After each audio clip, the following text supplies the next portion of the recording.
So much history is wrapped up around the singular topic of piracy. We found that out after realizing I needed to split this episode into two separate ones to make sure I didn't have hours for one episode of this brand new show. Apparently that's a bad thing until you become popular. Who would have guessed? Last week we dove into the ancient origins of piratical waters, looking at the ancient Egyptians, Greek, Romans, and into the early Middle Ages, or the Dark Ages to some.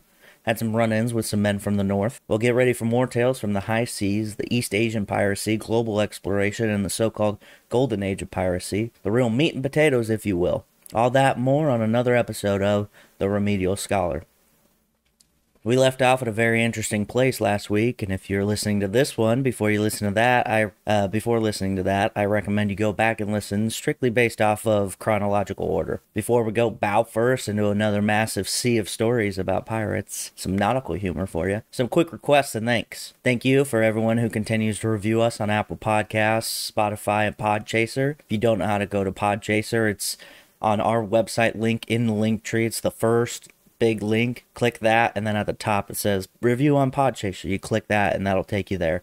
Super easy, quick. Just make an account and review us. You can add words to your reviews to, build it a little bit, make a little more punch to it. But yeah, thank you. I appreciate it. Also, to any of the Dans listening, what's up? Thank you for joining, and thank you for everybody for the support. Share with people. That's the best way to share support without spending any money. If you want to spend some money, there's also in the link tree, there's a little merch store. I only have a couple designs up there so far, but I'll be adding more as the show goes on. There's also a tip section on the Captivate website for the show and also in the link tree. So if you want to donate some money, help, go towards the hosting fees and things like that, I'd appreciate that. But if not, no big deal. Share it, tell your friends. That's the best way you can help me. So, and then also go to the Facebook and Instagram. Those are also in the link tree. You can see the reference images from the episode that are also going to be in the YouTube video as well. And like I said, all the links could be found in the link tree. So anyway, with that being said, on to the fun stuff. Back to the pirates. Let's get into it.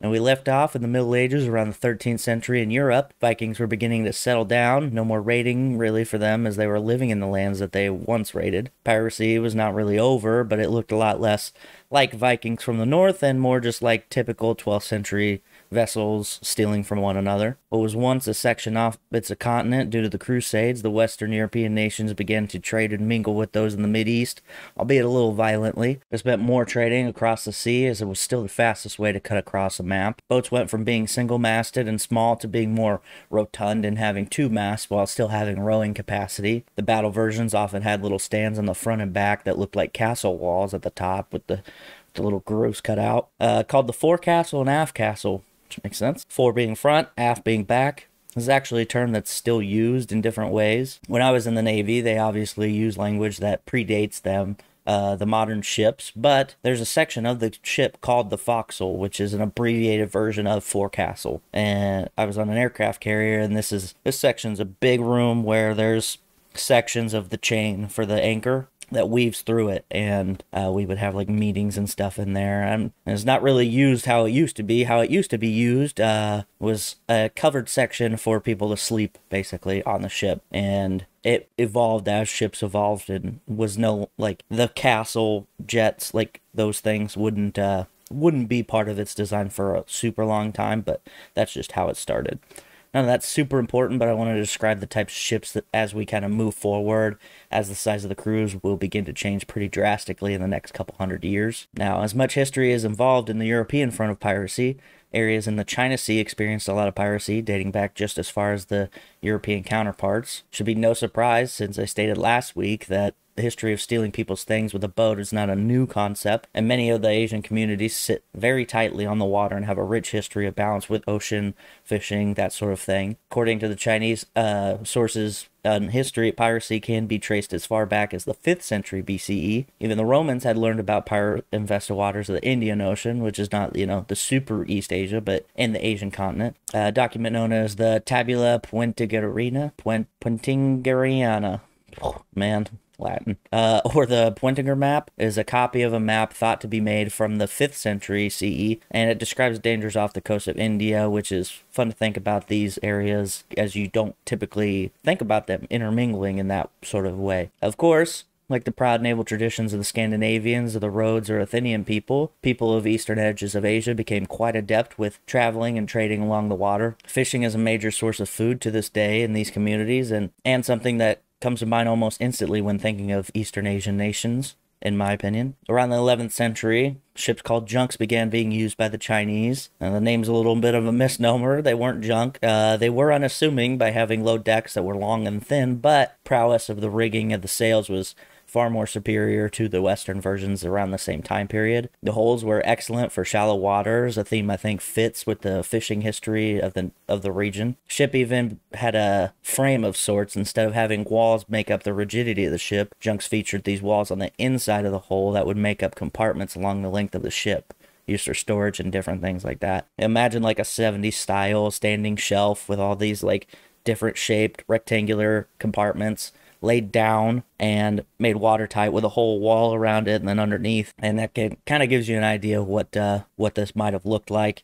That framework throughout the length of the ship actually made it more strong to resist the harsh China Sea waters. So more advances would make these ships be some of the best by the time, like by the 5th century, compared to the rigging. Like the rigging of other ships in Europe kind of caught up by that time. And so conversely, the Chinese junks, the actual like ship part of it caught up to the rigging, and they're pretty good by that time. There, of course, there's a lot of instances of piracy before the events I'm about to describe happened, but this is kind of when it becomes an issue that the emperors of these places began to take action, and thus why we have documentation about it. In an almost directly mirrored event of what was happening with the Danes in Europe, a tribe called the Jurchen left the frozen northern lands in ships to raid Japan around 1019 CE, slaughtering Japanese men and taking women for prisoners. The governor was killed, and an estimated 1,200 Japanese were taken prisoner, while almost 400 were killed in the raid. After this, it seems that things really set off, not directly because of it, but definitely ramped up after. In the 13th century, Mongols were terrorizing pretty much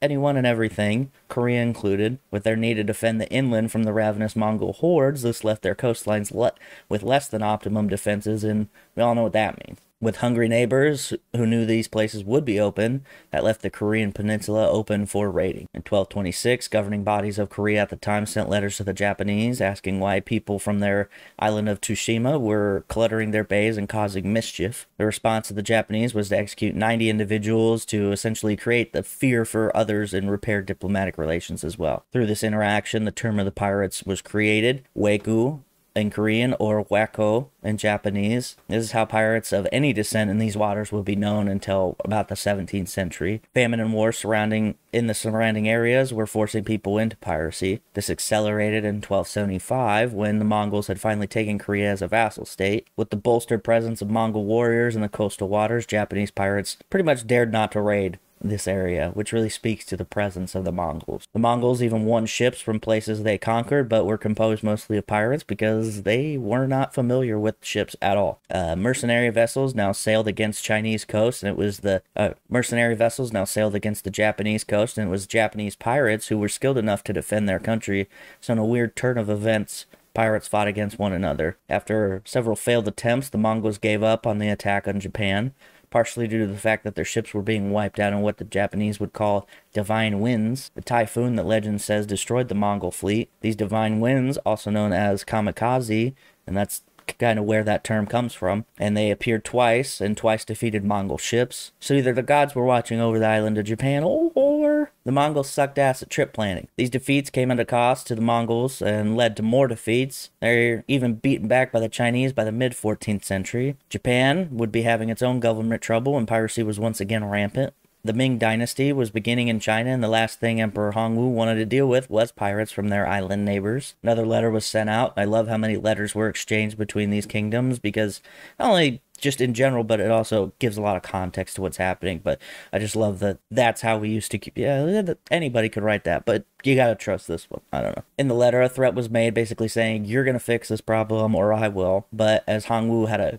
coup thwarted against him and was dealing with roughly 30,000 people involved, which is an insane coup. Japan was realigning themselves to become stable once again. As the Ashikaga shogunate was repairing the damage done, trade was once again established between the three kingdoms, and there was even a short exchange of prisoners when diplomats would come to visit, not to free them at all, but for their home country to deal with how they saw fit. Moving back to Europe, as things eventually get tied together here in a little bit, by the 13th century, different factions had different ways of dealing with pirates. The Hanseatic League, for instance, was created in a weird type of naval association where they would watch over trade routes and ports, maintain security in the Balkan seas. There was also a standard of having armed men aboard ships to prevent or defend from pirate activity. Others began to take advantage of major wars, like the 100 Years' War. The English Channel, rife with pirates now, waiting for movement of any kind to jump for. We even have the first real solid versions of some privateers. The Victual Brothers was a band of pirates who, on their own, caused some major damage in the trade in the 14th century.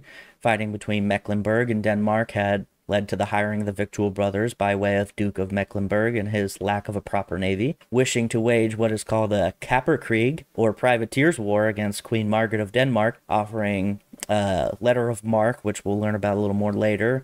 It's the legal note that essentially gives you permission to be a pirate on behalf of a royal request. These brothers would smuggle goods to besieged places, take food to others, and even engage in full-on naval battles. They're especially brutal in nature, allegedly slaying most of the people on the vessels that they boarded, taking what they wanted, pretty much. They got a little too greedy and attacked Bergen in Norway in 1393, forcing the Hanseatic League, Denmark, Mecklenburg, and others to sign a treaty, forcing them from the Baltic Sea. The Victual Brothers had a haven in Gotland, and they simply just went there, but a man named Conrad von Jungingen of the Teutonic Knights invaded Gotland and slaughtered most of the pirates who were there. Jumping back slightly, in 1241, allegedly the first man to be executed by hanged, drawn, and quartered was done to a pirate. This is definitely a writing on the wall for kingdoms like England and how they would deal with pirates in the future, but all crime was punished pretty graphically back then, yet crimes continued and even still happen. Anyway, a man named William Maurice was a pirate who apparently was very dangerous, although there's not a lot of information on him other than a name, title, and type of death. King Henry III hated pirates and ordered the man's death by hanging, drawn, and quartered. This is the same thing that they would end up doing to William Wallace of Braveheart fame. It consisted of the subject being dragged, which is the drawn part, to the gallows, which could be miles at some point. Once there, they were hanged, but not really in the same way that we normally think, the short drop and sudden stop type. More like suspended choking, where they were dangled and strangled, I guess is the best way to do it, or to describe it, until they were either completely or mostly dead.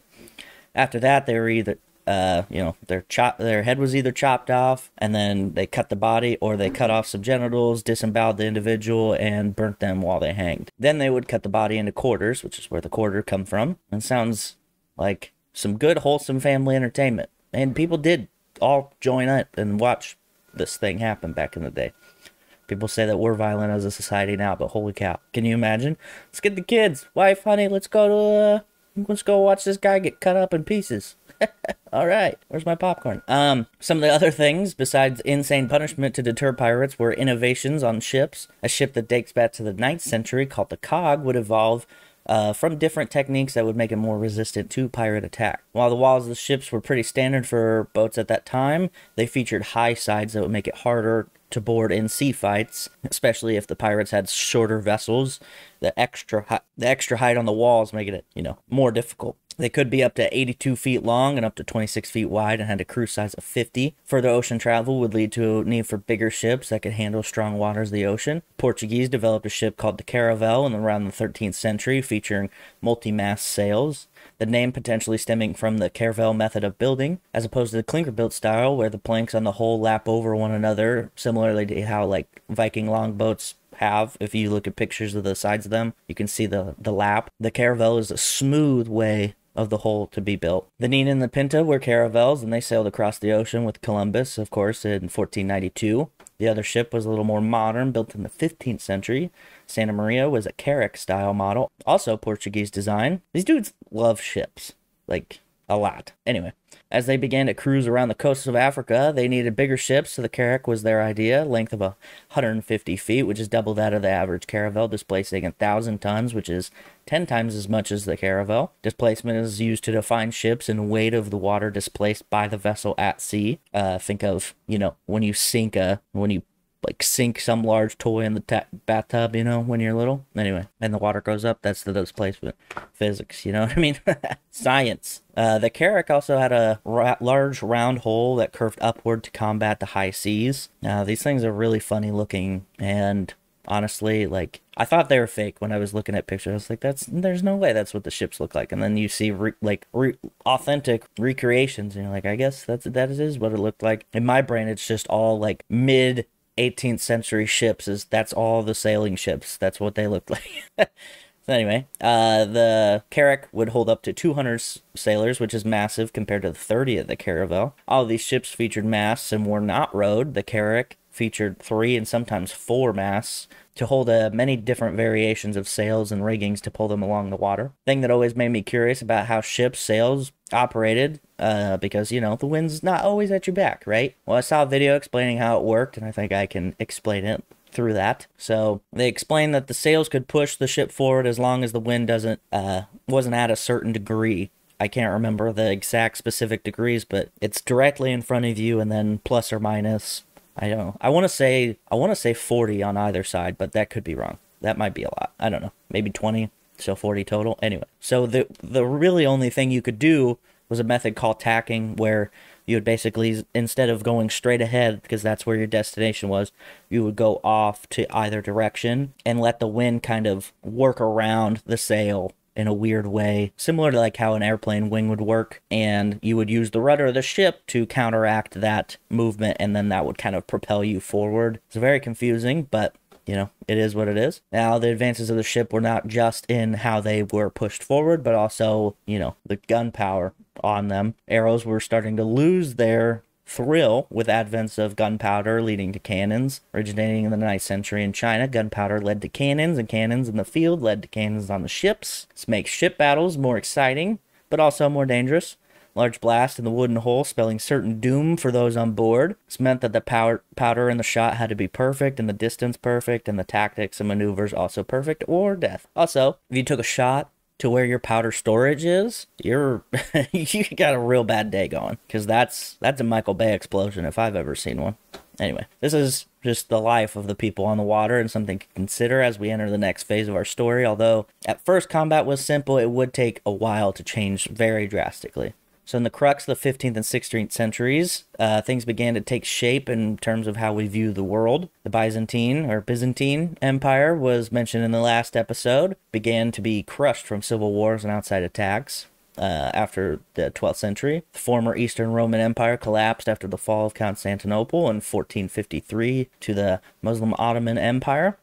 The rifts between Muslim nations and Christian ones caused the Ottoman Empire to essentially shut off the access to the Silk Road of the former Mongolian Empire. What does that mean? Longer trips for shorter distances, sailing around the Horn of Africa. The first to do this? That's right, the goddamn Portuguese. And if you think I'm being too hard on them for no reason, give it a second. While Columbus was sailing west to go east, Vasco da Gama sailed around the Horn of Africa, connecting Europe to Asia. Big time. It's a big move. While Portugal worked their way around Africa, they left bases and forts to claim their land, getting a century-long head start on the transatlantic slave trade. That's right. They were exporting around 800 slaves from Africa annually, which is not that much, but when you realize the major market was not really there yet, that's a lot. I mean, any is a lot now, but, they were mainly just taking these people back to Portugal, so it's a lot. Any is a lot, like I said, but after Columbus returned from his technically failed expedition, he still believed the route to exist to Asia. Because of this, treaties began to be drawn and make some peace among the chaotic waters. The Treaty of Tordesillas divided the ocean and thus the world between Portugal and Spain, which is pretty funny because nobody in these areas knew this except for them. Columbus, as we know, went to the Americas, well, really mainly just Cuba and the Caribbean several times over 10 years, and this would really open the world up to travel and thus giving our topic prime real estate in the future. Now I want to stop for a second and really drive home the point about how insane it was to navigate uncharted waters across wide open oceans. The entire concept with the technology at the time is just mind-blowing to me. They had familiarity with sailing, sure. Some people navigated the northern Atlantic before with Greenland, Iceland, and the Viking exploration that got to North America, but to think, about where Columbus was going, the Caribbean, the place that gets hit by hurricanes constantly in certain months of the year. Like, sure, storms hit the western edge of Europe, but the massive swells in the Atlantic with ships that were really not that big in reality. The Carrack style, Santa Maria being almost 120 feet long. We measured waves in the Atlantic that approached 60 feet, and they had no way of tracking anything like that. Basically just going off of, like, well, we know that there's storms in this time of year, and we're going to do that. They could barely see in front of them. They had their telescopes, and that's kind of it. An issue also being when the winds stop. I mentioned how they sailed with front winds, but how about no wind? The doldrums are a phenomenon in which there's no wind, and the ship just kind of sits and waits until the wind comes back. Could be days or longer before they're able to move, and if they're in a ship that was not fitted with oars, it's a hard time. So with wind, they're still out months at a time, rocking back and forth, only using buckets for the bathroom, eating salted meats and pickled goods. They had dried out grains. The worst of all these was hardtack, or ship biscuits, the multi-cooked yeastless bread that can last long spans of time if kept out of the fresh air. They had to smash it, soak it in water, milk, or beer before they could actually bite it. And they did drink at sea, and it's not because they were like, we're sailors, we gotta get hammered. It's actually, weirdly enough, makes sense. They would drink beer because beer does have, nutritional value. It does have carbs and vitamins, things like that. And also, it's more resistant to microbacteria than water would be, kept in the same conditions. So that's a little fun fact that I learned today. Anyway, back to our story. While most of the Renaissance is looked at as peaceful, there's still plenty of shenanigans going on. With the routes around Africa set by the Portuguese, they met up to the China Sea after potentially being blown off course. Chinese referred to these people as southern barbarians, and this would connect the powers across the lands together now via oceans and begin to usher in a big bulk of the pirate action. Portuguese placed a base essentially in Malacca and tried to spread Christianity as well as introducing more unsavory things into the Southeast Asian countries. As mentioned before, the growing Ottoman Empire had a chokehold on the Silk Road and was also a place that had its own pirates. Barbary pirates, or corsairs as they're sometimes referred to as, operated in the areas around the Ottoman Empire.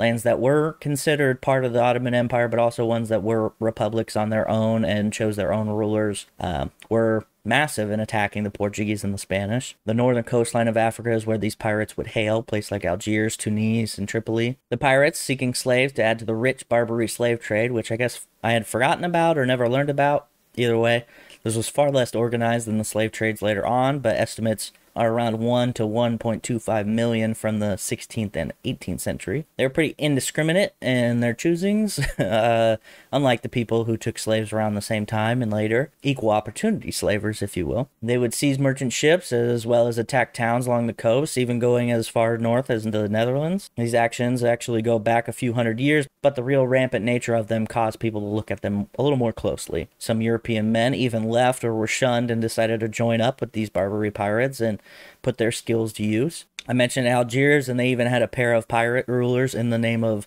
Hayreddin Barbarossa and Oruk Reis. The brothers rose to prominence due to their impressive naval skills and took control of Algiers for the Ottomans. Barbarossa is the same name as that Jeffrey Rush character in Pirates of the Caribbean, but I don't think they're related at all. Now, there were attempts at legitimacy across the globe. For Japan and China, the Kane was a legitimate scroll or message carried by parties wishing to do business, signed and dated for the correct time in which to do so, basically giving you a timeline in which you were allowed to legally trade. In China, two rival clans arrived at the same time to do a trade, but one carried outdated papers and the other one was within their range. The clan that had outdated papers bribed the Chinese officials and won the bid essentially, and this did not sit well with the other guys. He and his men killed the main delegator of the Chinese, burned the ship down that they were on, and then scorched earth tactic, like move through the land that they traveled as they went back to Ningbo, and then they stole a bunch of ships in the process, which is pretty gnarly, but I get it, The main issue with the Kane system was that Japan was struggling with the warring states at hand and having no central government power to back the Kanes, and with that, the official trade ability for Japan was kind of, dead in the water.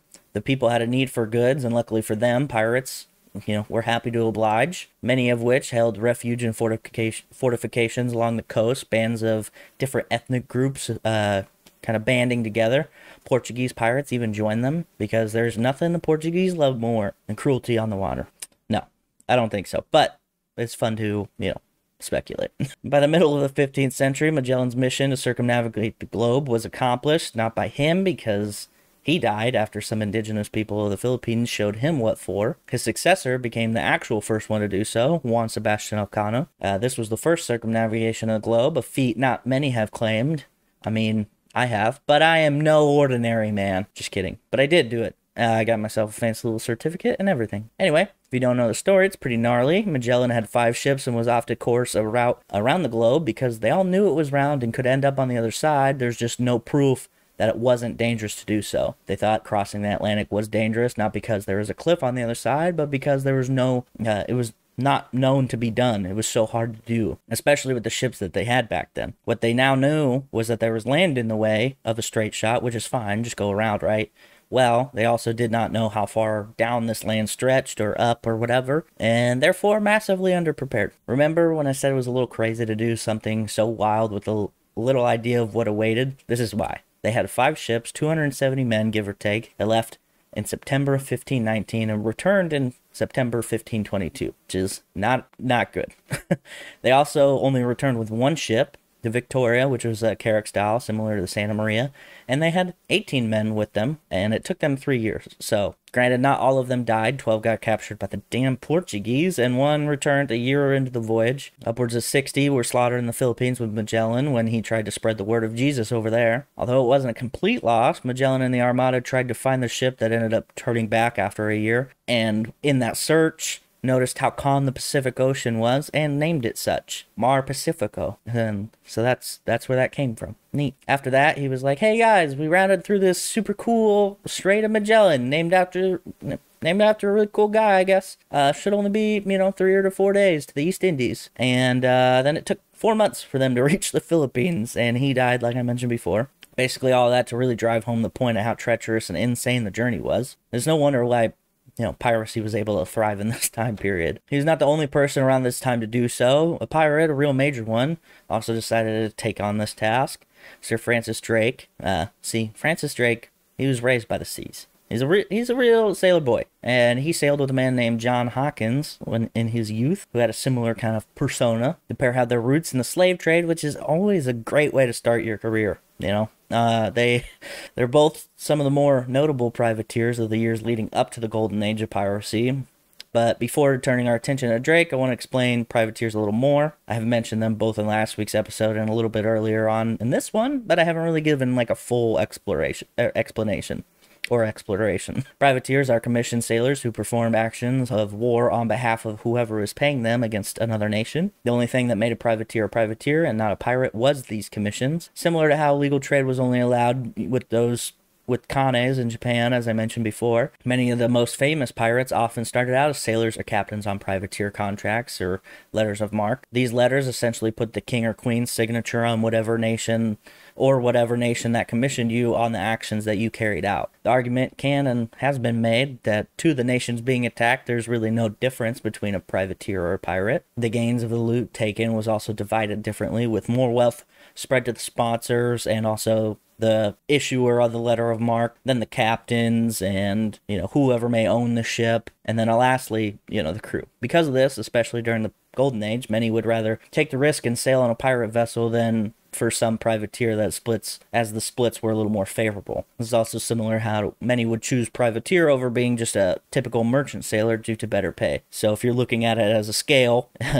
Royal Navy is probably the lowest paying, and then merchant, and then privateer, and then pirate. Pirate being better shares, not necessarily better pay, because you still have to earn your keep, right? Anyway, looping back to Francis Drake, as he is one of the more famous and pretty brutal privateers of the 16th century, earning his stripes while supposedly sailing under John Hawkins, while the ships under his command attacked Portuguese slave ships in African towns, and selling those taken from the attacks in different ports in both Europe and the Caribbean.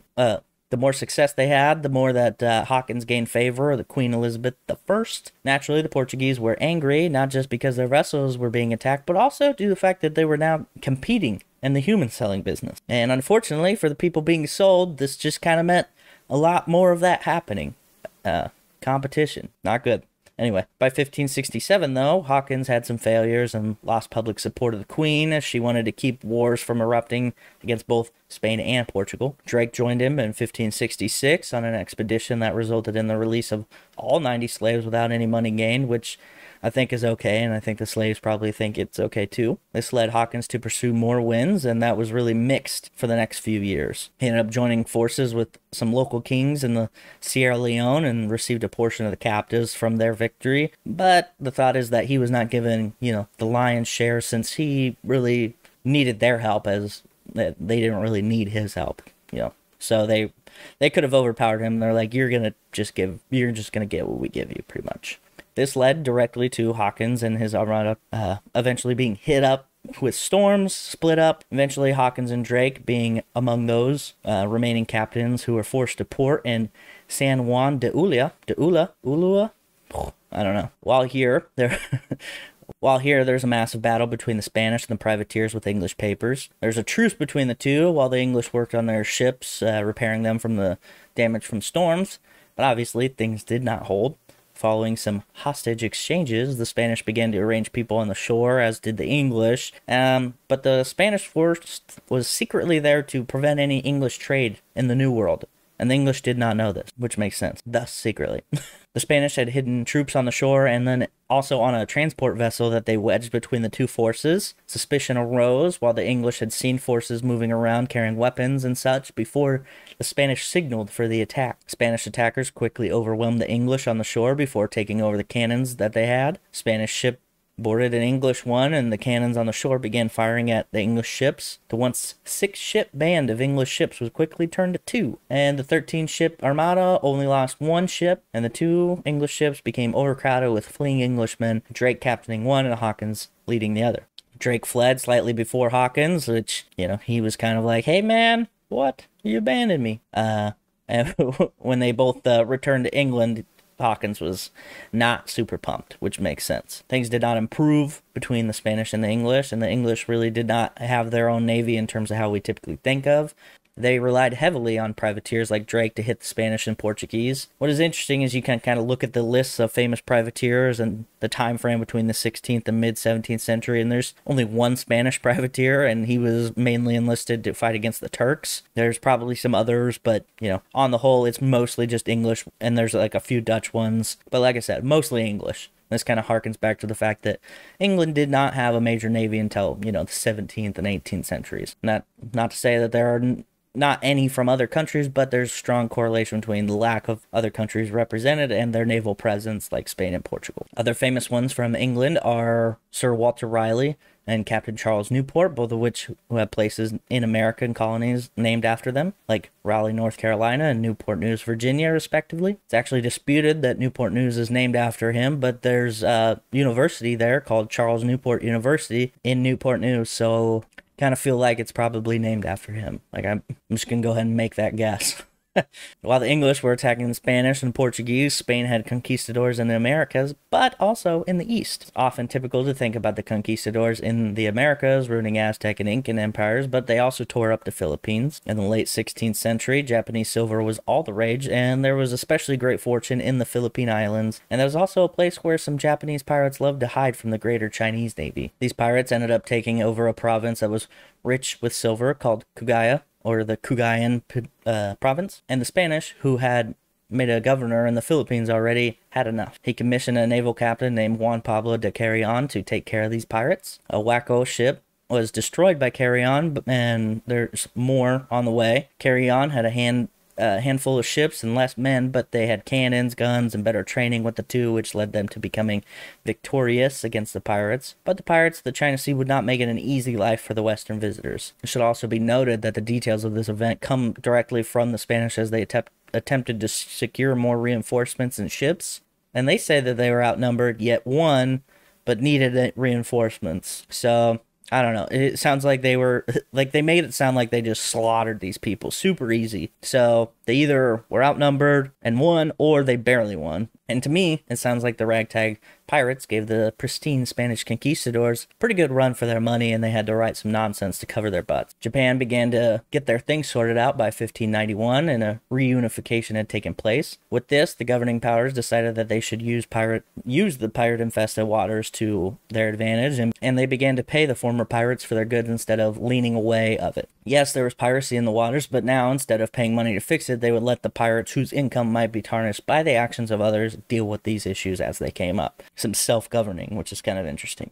In the Mediterranean, the chaos between different European conflicts allowed the Barbary pirates to flourish more until each opposing country kind of got tired of them individually and decided to take their own actions, or really just urging these pirates to attack their rivals for them. France would tell them to attack Spain and Britain, and the Dutch would tell them to attack France, and so on. It wouldn't be until the Golden Age that these pirates would be pacified with treaties with the British. Slavic regions had their own interesting encounters. A small pirate faction struggled for independence. The Zaporizhian existed in Ukrainian and Polish regions. This place was full of runaway slaves, peasants, and pirates alike. They attacked shores of the Ottoman Empire and places near Crimea, even allegedly raising settlements near Istanbul. As colonies for the Spanish began to take hold. I mentioned St. Augustine in Florida before, which was founded in 1565, but there were others, and this created a network of trade, and thus other nations began to focus on this area. Places like Hispaniola, Tortuga, among the Caribbean islands that people would begin to try and lay claim. Failed English colonies like Roanoke led to permanent ones like Jamestown, and Jamestown had its own struggles, but not as bad as Roanoke did. So much so that when a traveling armada aiming to get more settlers into Jamestown was blown off course due to storms,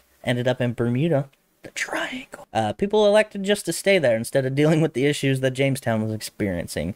They had droughts and some other things going on, and it wasn't super great. The settlement on the archipelago of Bermuda put an English foothold in the Caribbean, which would lead to a lot of interesting exchanges for pirates and merchants alike. There's a boom for the 17th century of settlements along the east coast of America and in the Caribbean as well. And pretty much all over the place, but you know, it is what it is. All this means a lot of transatlantic trade, which means a lot of both noble and less than noble sailors. In the mid-17th century, groups began to take initiative on their own. The Buccaneers, which is, you know, we know that as like a popular name now, but the history is kind of unique, stemming from a group of French that lived on Hispaniola and then later into Tortuga. People ate meat from the boucan, which is a sort of frame, I think is how I saw it described, as like a rotisserie type thing that they used to cook. Boucan became Buccaneer, one who used a boucan, and then Buccaneer, because English language ruins everything. So these men moved to Tortuga full-time and would make their mark by attacking Spanish ships,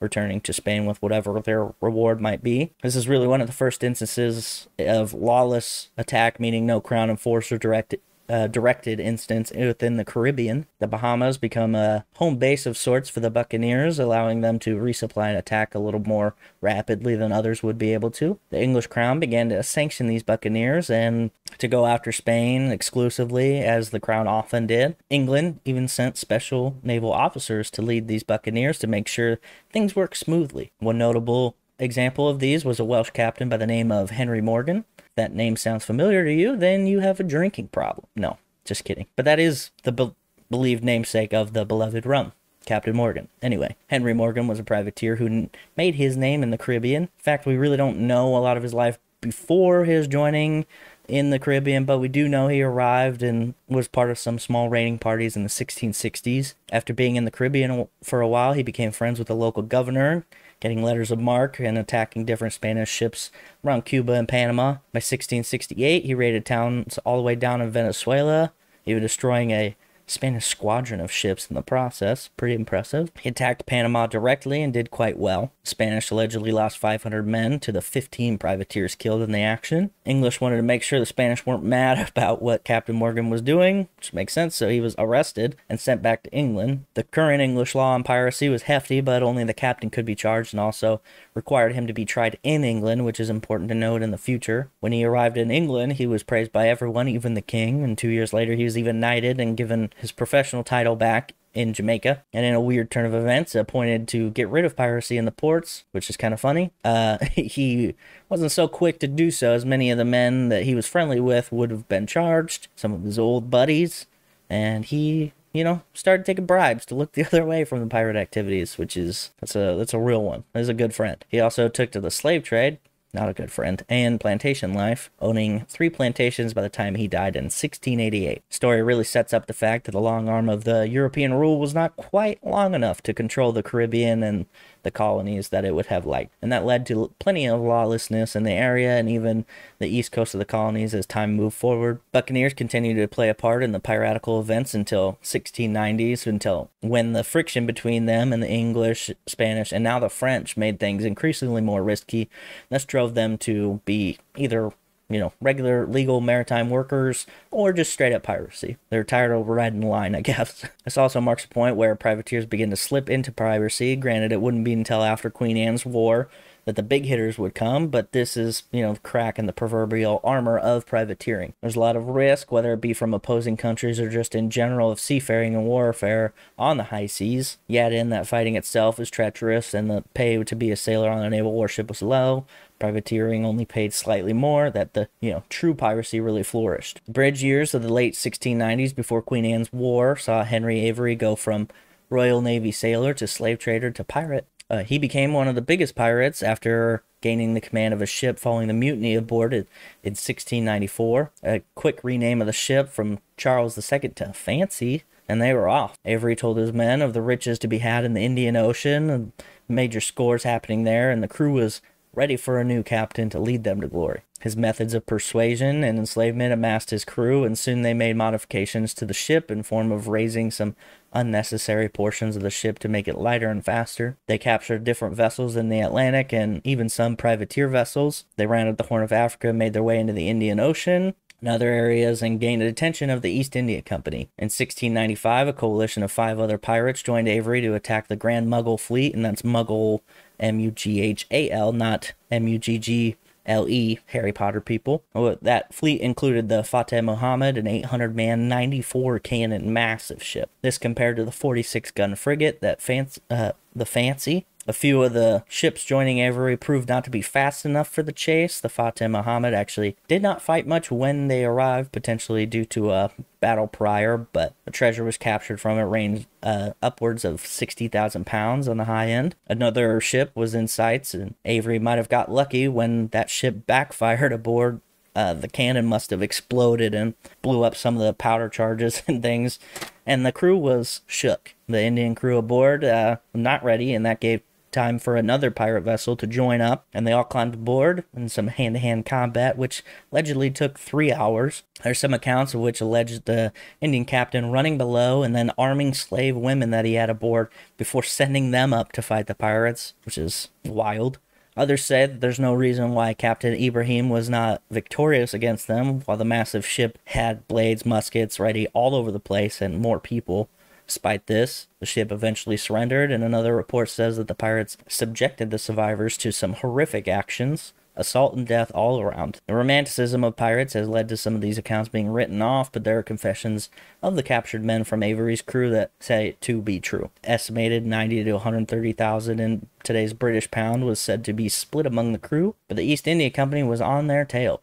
Eventually, the first worldwide manhunt was issued after them, £1,000 for his capture alone, and the Crown said that he wasn't even qualified for any sweeping pardon of any of the pirates that was offered at the time. All that was standing, Avery was never found. Some suggest he escaped and lived a life after selling his riches. Others say he was cheated from his money and died penniless. Either way, pretty fascinating that he just disappeared. In the years following, outbreaks of the war in forms of the War of Spanish Succession and the various so-called French and Indian Wars, privateers on the side of the French worked on taking vessels in the New England area of the colonies. English and indigenous fought on the land against the French. I mentioned privateers for the French, but the big uptick was more privateers for the British and colonial forces. So this spike of more privateers had worked for the war, but following the war's conclusion around 1713, there were a lot of privateers with very little work. Now, the War of Spanish Succession I mentioned is also known as Queen Anne's War to the British and the colonists at the time, so that's why there's both. You use both names, I guess. I don't know. Now, while this is where a lot of the Golden Age pirates make their debut, I want to stop for a second and talk about the methodology of them. Firstly, before this point, there's a lot of Red Baron style class and chivalry in regards to the way pirates behave. I think this is more romanticism, but when you think about it, the way of life that they had, there's really no options but to live by certain rules. You're sailing in the open waters. Do you risk your life and the life of everyone? Do you have a board, firing cannons and getting your wrist blown to hell? Or do you take to the sword and board the vessel and fight the good fight? Also, I think fight the good fight might be my unofficial slogan because I've said it a bunch.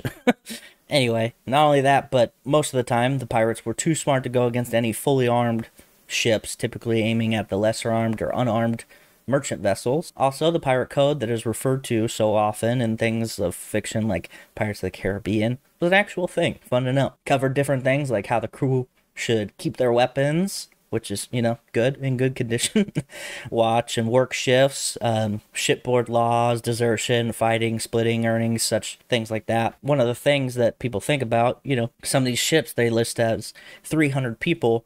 Well, that doesn't mean 300 people on deck at one time. There's people sleeping so they can sail in the night, things like that, just to consider. There's also prices to be paid for those who are injured, typically the weight of the limb in pieces of 8. What is a piece of 8, you ask? Well, that's a Spanish dollar that is worth 8 reals and could literally be cut up, legally. They're like, yeah, go ahead, cut our money up, which is weird, but one whole Spanish dollar was $1, but with it being silver, it'd be worth a little more today than it was back then. But either way, if your arm got blown off, your right arm got blown off, 600 pieces of 8 for you, 500 for the left, 500 for the right leg, and 400 for the left one, and then 100 per eye and finger, respectively. So these varied ship to ship, captain to captain, but more or less, that's how they went.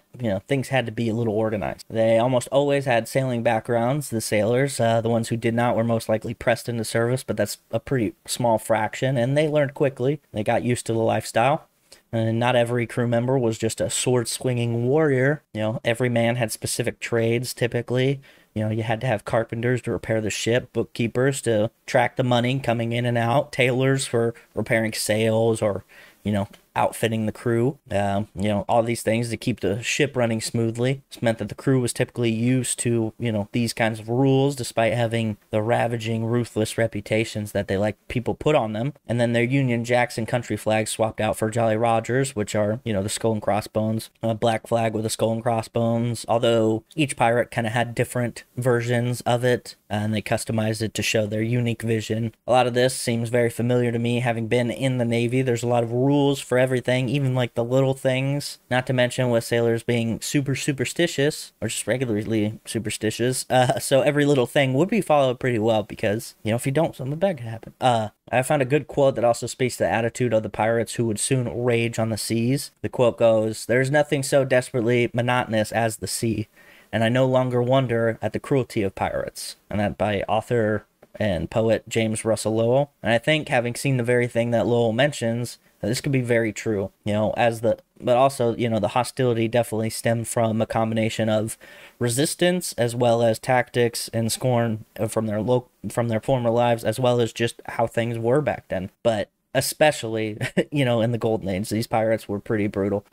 So with that, let's go into the big boys, the major dudes, the bros. Anyway, Captain William Kidd is the first up, a pirate hunter turned pirate himself. After a few years of sailing for others and working his way into a sponsored ship called the Adventure Galley, Kidd's ill view of tradition and royalty was pretty obvious. An incident of refusal to give salute to a Royal Navy ship after being, indicated to do so ended up in his crew smacking their backsides as their ship sailed past. They were essentially pulled over after that, and a lot of his crew was pressed into service on the royal ship, which is, Despite this, he hunted pirate vessels in the colonies, New York in particular. That was kind of where his commission was, but he went and chased different places, attempting to locate pirate strongholds in places like Madagascar. A few years into his voyage, he was accused of piracy due to avoiding his crew being impressed, but his rationale was that his letter of marque protected his crew from that.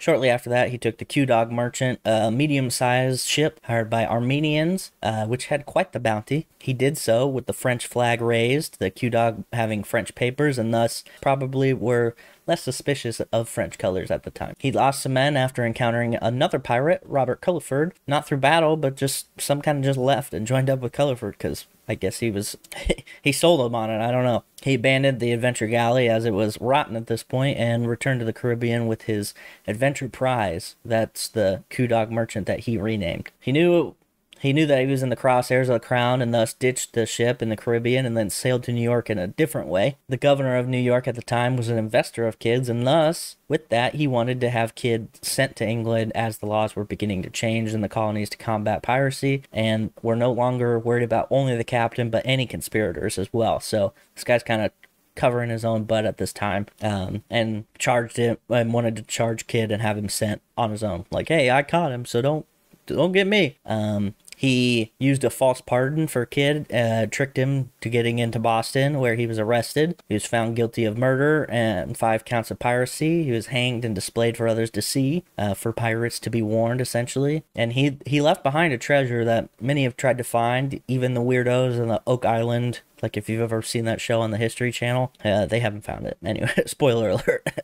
It has not been found, and many of his exploits have been shrouded in legend. So, another pirate shrouded in legend is known as Black Caesar. Not my name for him, but, he was allegedly a African pirate, West African pirate, who found his way onto Blackbeard's ship. Not a lot is known for certain, but he is known to be in service aboard the Queen Anne's Revenge, which is Blackbeard's ship. He's generally thought to be an ex-slave, but also has a legendary status of being a chieftain where he hails from, though no real record of this exists. All that segueing into Blackbeard, who has a similar origin story, vague and full of guesses. Edward Teach is his suspected name, although there are many variations of this and sometimes include Teak or Thatch. He's also very likely to have been a sailor or privateer in the War of Spanish Succession, given the name he would later rename the ship Queen Anne's Revenge, as the name points to the alternate name for the war from the English perspective, I guess. Though it could also be a reference to the now dead Queen Anne, who was succeeded by George, who is of German ancestry and also was disliked by quite a few people. The ship itself, a captured French slave ship called the Concorde,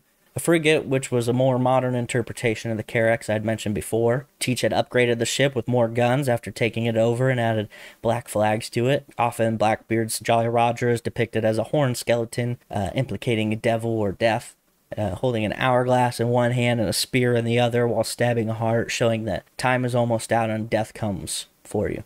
Unfortunately, this imagery came out many years after his time, to the tune of 200 years, and most depictions only hold that it was Black Flag with death's head or skulls, essentially, on it. And all of that information on his Jolly Roger coming from the people who are studying the shipwreck of this very ship right now. So, anyway, after the war's conclusion, as I mentioned, many former sailors turned pirate.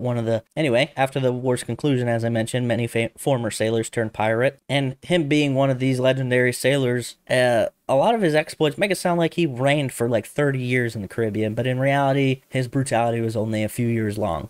In 1717, Blackbeard sailed with others, Benjamin Hornigold, Stede Bonnet, and notorious pirates of their own, in 2 sloops, which are smaller warships, and overtook the Concorde in the Caribbean after sailing from Chesapeake. After a year of activity in the Bahamas following this, Blackbeard, followed by 3 sloops, got aggressive and blockaded the harbor of Charleston. This and many other instances would inspire the Crown to send British dignitaries to the American colonies to see that laws were followed exactly as the Crown issued, when it came to pirates especially. This would be a theme in which the colonies resisted the rule, since the laws of the Crown were written did not really fit with how the way of life was in the colonies. You're making a law for us over here, but you don't understand how life is over here. Blackbeard had begun to cause some major damage and was definitely being targeted by the Crown. After the blockade of Charleston, the Queen Anne's Revenge was spotted run aground alongside another ship off the coast of North Carolina. Some speculate that he received a pardon and this was his retirement, but what gold did he have to do so? What was he using the money from this Charleston shakedown? It's speculated that his treasure was not merely that of golden variety, but that he came to shore with slaves and sold them within the area of Bath, North Carolina. Witnesses claim no lives were lost when the ships were wrecked, so as points to a possible intentional crash. Other evidence of this slave trade was that North Carolina was struggling prior to this point economically, but following his arrival, there was an improvement in the economy. When I read this originally, I thought that this was implying that his improvement on the economy was his gold. Like he's spending a lot of money, he's dumping money into the local, shops and things, with the gold that he earned at sea. But it's no secret that a large portion of pirates did deal with enslaved. They could be bought for less from pirates than from a typical dealer, like an official source, which is silly because you're literally selling people. That's such an unofficial thing to do. Anyway, after a 6-month retirement, Teach yearned for the seas and thus returned to piracy despite having been given a royal pardon. This brought some major attention to him, and he was pursued by a Lieutenant Robert Maynard of the Royal Navy, who was very much still concerned with Blackbeard. Their battle took place on Ocracoke Island, with Teach thinking it was a place that larger Royal Navy vessels would not really be able to approach due to the shallow waters, and he was kind of right. One ship pursued him and ended up getting stuck, ran aground, and he shot that one out of service, and then he found the other one to be empty on the deck, thinking maybe they jumped ship or there was a skeleton crew. The pirate crew boarded, and only to be found with a surprise attack from underneath the deck. Massive battle happened, and an English sailor hacked at Blackbeard's neck with a broadsword, and Blackbeard allegedly remarked something to the effect of, "Well done, lads," before attempting to fire one of his 6 pistols at Lieutenant Maynard before another blow killed him, and Maynard also, I'm pretty sure, shot him. The royal sailors claim to have shot him some 5 times and stabbed him 20. I guess to make sure that he was really dead. And I think this also speaks to both the disdain and also maybe the fear from these pirates, but mostly to this disdain from the crown. And they took his head off, hacked it off, threw his body over the side, and is legend that it swam around the ship 6 times. His head brought back to Virginia and put on a pike to stir fear for other pirates. Others include Calico Jack and Anne Bonny, who I quoted Anne Bonny at the beginning of the first episode. Jack Rackham had taken another pirate's vessel, Charles Vane, and his love interest, Anne Bonny, joined him as they terrorized ships in the Caribbean. They also had another lady on board, Mary Read, who was said to have dressed like a man in battle, but many suspect that the crew would have been more than aware that she was a female the rest of the time. It's kind of hard to hide in those close quarters situations, I feel like. Operating around 1718 to 1720, Calico Jack got his name from the colorful clothes that he wore, which I find kind of funny. Old-timey nicknames always crack me up. Blackbeard. He had a big black beard. Calico Jack. He dressed like a colorful cat. And Jack was pretty clever. Well, I'll give him that. Oh, totally didn't mean to rhyme. I did not mean that. That's pretty funny. Anyway, he was clever. There was an incident that I found where he was being pursued by a Spanish warship, and Jack was in a smaller sloop, was definitely outgunned, outmanned, outnumbered, but not outplanned. Hamilton fans, you get it. Anyway, the larger ship was pushed further from the coast due to the low tide, and that they could not follow the ship in because, that's just how it worked. The big ship, it couldn't go. It was, would get ran aground, stuck, whatever. So they anchored out, waited. But during the night, Jack and his crew rowed out on the smaller boats to capture an English sloop that the Spanish had with them and overpowered the Spanish aboard. And when the sun broke over the horizon, the Spanish warship began its assault on an empty ship, and Calico Jack sailed away with a new one. Which is pretty clever, if you ask me. Call him Jack Fox instead, you know what I'm saying? Anyway, after many misadventures, the Governor Woodes Rogers declared war on Jack and crew, declaring them pirates, and so hunters began to give chase in 1720. After a quick battle on Halloween, Jack gave quarter, pirate lingo for surrender, and they were captured, tried, sentenced to hang. Anne Bonny and Mary Read both claimed to be pregnant and thus were granted a stay of execution. Anne Bonny also allegedly chastised Jack's actions during the battle, saying he gave up too quickly. She said, quote, "If you had fought like a man, you need not have been hanged like a dog," which is brutal, but truthful, Come on, Jack. Get your stuff together. Either way, Jack was hanged. Reed died in her cell, perhaps due to childbirth, but maybe anything, being as how people died from all the things back then. But Bonnie vanished from the records. There's no record of death, release, escape, aliens. There's nothing. She's just gone. So, interesting. We also had the likes of Black Sam Bellamy, who is said to have captured some 50 ships and coins worth of upwards of $100 million in modern day money. He was named Black Sam, not because of cultural appropriation, as Deadpool might suggest, but simply because his hair was long and black, and he wore black stuff sometimes. And instead of using a wig, which was the fashion at the time, he was like, nah, I'm just gonna have my regular glorious hair.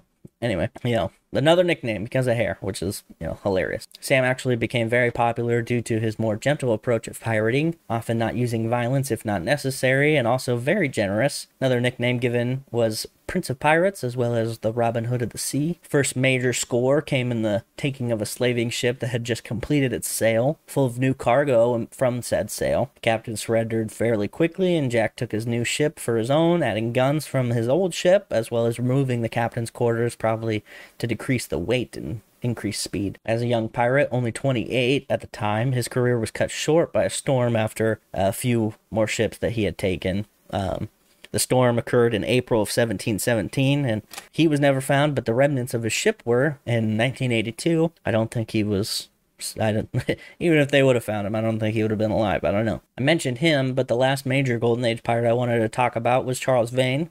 His story is kind of interesting. He ended up being one of the lead pirates of Nassau, the famous pirate port. He was especially brutal, killing many and torturing others. Vane was even one of the few who said no to a royal pardon by King George, leading others to do the same thing. He feigned interest after being captured and was released, but a month later he was kind of back at it. A few months after that, in July of 1718, Vane was blockaded in Nassau by Woodes Rogers. Vane had a smaller ship, retrofitted to be turned into a fire ship, and this ship only caused damage to really one, but the other ships kind of moved out of the way in evasive action, and thus a big hole was made so Vane's ship could escape. Working at taking other ships in the Bahamas for the next few months, even meeting up with his old friend Blackbeard, potentially trying to get him back in the game. One last score, man, we can do it. Before departing once again. They tried to attack a vessel, but then found out that it was a French Royal Navy ship, and he turned and ran. Turned tail. He's out of here. And Calico Jack used this opportunity to instigate a mutiny, and Vane was voted out, and the people who voted for Vane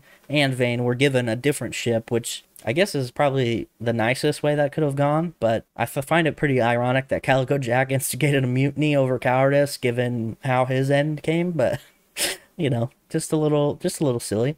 After taking different ships for the next few months into 1719, Vane was caught in a hurricane and stranded on an island. Allegedly, according to the book, A General History of Pirates by a supposed Captain Charles Johnson, which is assumed to be a pseudonym, Vane was spotted by turtle hunters who gave him some of their haul to survive on this island before leaving, because they were like, I don't know, this guy seems sketchy. We'll just give him some turtle meat, I guess. And then later, an English vessel came up, and this guy, the captain of this ship, was a former pirate hunter who knew who Vane was. He recognized him. He said, all right, man, well, this is it. I'll be back in a little bit. I'm going to go hit a port, and I'm coming back, however long that takes. If you're here when I come back, I'm taking you in. And so, Vane was like, I gotta get off this island, dude. So another ship, he managed to flag another ship down. And this ship actually took him. He gave him a fake name and joined the crew. And, having been a sailor, I'm sure it was easy for him to be like, yeah, I can do this grunt work if it means survival. Well, by pure happenstance, that ship ended up crossing paths with the first English Navy ship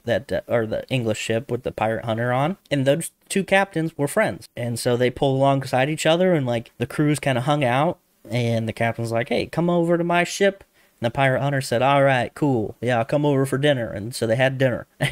And during that dinner, he was leaving, and he saw Charles Vane, swabbing a deck or something in the back. And he's like, hey, man, I know that guy. I know that dude. And I'm sure that one captain who picked him up was like, oh, that's Charles Vane. My bad. Anyway, so he got caught. He got caught through that. And he was brought to Jamaica and then hanged, and then his corpse was displayed for all to see, which is a pretty common thing to do at that time. The various powers now focused heavily on pirates, and they began to take major precautions. Estimated 3,000 to 5,000 pirates at work between 1717 and 1718, but as the response changed and the punishments became more cruel towards pirates and their crews, those numbers dropped to a reported less than 200 by 1726. Increase in different navies and harsh tactics and anti-piracy certainly helped alongside the Piracy Act of 1717, which enabled local governors to do a lot more in line with the Crown's view. The last nail in the Golden Age coffin being the death of Black Bart Roberts, who, by the time of his death, had taken 470 ships over the course of his adventures. He didn't have them in a fleet. He had just, captured them and took their money. He was killed when his ship was broadsided by cannon fire in 1722, and many see this as the end, as Roberts was, one of the most successful pirates at the time. Different pirates still operated. Barbary pirates still active on the north side of Africa, with the 18th century becoming more hostile between the colonists and the English. The Declaration of Independence was signed, and then when war broke out, America lost the support of the British Navy against these Barbary pirates. But after gaining independence, America was recognized by these pirates as an official, like, you're a country now. But they also extorted them for protection on the seas, which is, whatever. Eventually, the price grew too heavy, and thus began Barbary Wars, in which the U.S., Sweden, and Sicily joined together to fight these pirates, though the final blow came in the 1830s when French conquered Algeria. In Asia, the most fascinating story in piracy comes from 19th century. A pirate named Zheng Yi, his father and brother were both also pirates, so it was in his family. In his years, he would impress upon, put a 15-year-old pressed into service, basically kidnapping them. But this kid would eventually be adopted by him a few years later, and Zheng ended up going to a brothel, and in this brothel he found a bride in the form of the madam there, and some speculate that she was privy to giving him some secrets from the men visiting the establishment, a la some pillow talking, which was actually pretty common for brothels at the time. A lot of secrets being spilled there. Either way, they got married. She came into the fold. Born Shi Yang, little is known about her until the marriage, after which she is known as Zheng Yi Sao, or wife of Zheng Yi, which is interesting, I guess, that she just changed her whole name. That's who you are. You are the wife, and that's it. They were together and decided to adopt that younger sailor that I mentioned before, but she would go on to marry that guy after Zheng Yi's death, which is, this family tree's a mess. So before that, Zheng Yi and Zheng Yi Sao spent nearly 6 years together as their fleets grew and their fortune grew. Zheng Yi was eventually lost at sea, either due to a storm or an accident or murder. Or was he pushed? We don't know. Either way, Zheng Yi Sao became Zheng Shi, which is the widow of Zheng. And before marrying that stepson, Chung Pao. Now, she's also been known as Ching Shi, just to, make things more confusing or interesting. I don't know. But that's what I'm going to use, that name, Ching Shi, from now on, because she's no longer the widow of that guy or the wife of that guy. So after this marriage, power grew even further, and she had to act quick, to solidify the control over the inherited power that she possessed. A year following her taking power, she made a name for herself by taking out a fleet of 35 ships, and soon after, her stepson turned husband took out a fleet of his own, allegedly splitting the Chinese fleet in half, which is pretty aggressive. Now, this resulted in an increased activity of pirates, further contributing to the Confederation, which was now under her leadership. She quickly became a concern not only for the Qing dynasty, but also for the Portuguese and English powers in the area. The English, still kind of sore from their loss of the American colonies during the Revolutionary War, were reluctant to forfeit the lucrative opium trade that they maintained in East Asia. By 1809, both sides united with the Chinese in a joint effort to overcome this sizable pirate force. The pirate fleet was believed to be composed of around 400 ships and upwards of 40,000 pirates on the lower end estimates. And these pirates, they would evade blockades, without losing ships and destroying others, and a lot of different interesting situations. These pirate junks varied in size and design, resembled the carracks and sloops used by the Atlantic pirates at the same time, or from years a little bit prior. There's also some speculation as to what inspired her eventual surrender, like, you had all this power, what's the deal? But the most prominent theory being that with all the power that she had, she was able to negotiate better. She had a better stance to go, okay, listen, it's not looking great for you, so you better just give me what I want. So in 1810, negotiations were started, where in response to their surrender, Bao, her son/husband guy, would receive an official title and keep ships for his private fleet, while they gave up a large portion of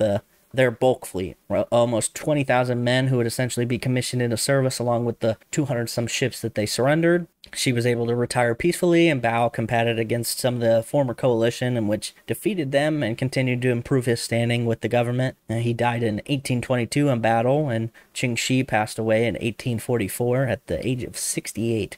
which is one of the oldest ages of pirate captains that I've found. Like, obviously, there's probably some other ones, but it's pretty impressive. One of the most powerful, influential pirates who was able to take 3 powerful nations and basically bend them to her will and negotiate a full pardon and all these things. And it was a lady who was doing it, which stereotypically you wouldn't think of, right? Her story is massive and there's so much more, so I would suggest look into it, yourself. But she was even the basis for one of the pirates in the Pirates of the Caribbean movies, which I think is cool that they included that. Now, after this, there's some pirates in the Mexican Gulf, but these were kind of quelled by British and American navies teaming up against them. By the 1850s, piracy in Asia kind of died down drastically to the superpower that had become England's Navy and also America's Navy helping. There are some cases of river piracy in the United States along the Mississippi and other locations. There's a man named Dan Seavey, which, perfect pirate name, Seavey, anyway, became a pirate on the Great Lakes, which is kind of hilarious. Like, it's not where I would think it would happen, but it makes sense because they're big. He moved to Wisconsin after joining the Navy at 13. So he left home, 13, joined the Navy, moved to Wisconsin, got married, and then went to the Klondike Gold Rush in 1898, failed at that, moved back, then moved to Michigan, got a ship, and he began to steal cargo at night from other ships on the Great Lakes. He'd also sabotage different sea lights and then cause other ships to wreck and then steal the cargo from that. He had ended his life at, he was 80-something when he ended up dying. And he was a marshal later in life, chasing after poachers, which is kind of funny because he was a poacher at one point himself. I guess who better to hunt him than a former poacher? There's a big gap between then and more modern times. Obviously, everybody's pretty familiar with the modern stories of piracy off the coast of Somalia, Malacca, and Asia. Some estimates range up to $16 billion lost per year to piracy, which is way more than I thought, honestly. I couldn't put a number on it if I was going to guess, but that is a lot. Whether they take a ship and ransom it or just take it, steal the cargo, sell it on their own, who knows? Tactics often include force boarding, blockading, hostage taking, hiding around the banks on the coast with smaller boats, approach often cargo ships with little defenses. If you've seen Captain Phillips, you know what I'm talking about. That movie being based on the real-life taking of the Maersk, Alabama by Somali pirates. And one of Tom Hanks' best movies, if you ask me. The ending sequence where the real-life Navy corpsman is taking him through intake, and he's like a trauma patient at this point. That always gets me. It's like, okay. Anyway, other acts of piracy that can be thought to translate to piracy are things like hijacking an airplane, more modern take on piracy, which carries, its own kind of thing. But D.B. Cooper, air pirate, dude. There's also a different kind of air piracy in World War I, which is kind of interesting. This case involves Germans using a Zeppelin to fly over a Norwegian ship and then propel down and take over the Norwegian ship, which is a wild story, and I don't know how that hasn't been in a movie or a whole movie itself. But anyway, that about wraps it up. Not quite 2 equal halves, but I think if I left out parts at the beginning of this one, it would not have flowed as well as I would have liked. So hopefully you all enjoyed it. With that, let's discuss some interesting things we learned in this episode, and then we'll get into the remedial rant section. My first thought is just how awful the conditions were compared to our lives now. In general, life is better, more comfortable, but on a ship especially, holy cow. Cramped, stinky, bad food, sometimes months at sea. The longest I was ever out at sea on deployment was 40 days, I think, which is short of the 40-day mark a 45-day mark for a beer day in the U.S. Navy, which kind of sucked that we missed it. The other part is that the stereotypical alcohol that they drank wasn't just for fun, that I mentioned, that the beer could give them nutrition and be kept longer due to not being able to hold bad microorganisms. Yeah, need those carbs, you know what I'm saying? Another thing I liked learning about was that the pirates really had a code that they lived by. I assume it emanates from a code of conduct that other legitimate ship operations would have, and it's just a good way to keep things organized and keep people accountable for their actions. With that, let's get into the remedial rants section. The first and really, I guess, kind of only thing I'm thinking about is a lot of romanticism between pirates, in general, and then also the specific groups. You got a lot of romanticism in Golden Age pirates, as also Vikings. So descriptions of both have been taken a sort of hobo chic type style with the dreadlocks and eye paint, and I'm sure with how well meshed pirate crews were that there was some sort of diverse style going on, but a large portion of these men were once Royal Navy sailors and still held views of fashion at that time. There are, of course, some who don't, and there are those lifelong sailors who are very scrappy looking and often had tattoos indicating so. Not every pirate looked like Jack Sparrow. Not every pirate looked like George Washington, but there's a lot of mixing going on. As for the Vikings, well, you're not one. I'm sorry. If you're listening to this, you're not a Viking, I'm sorry.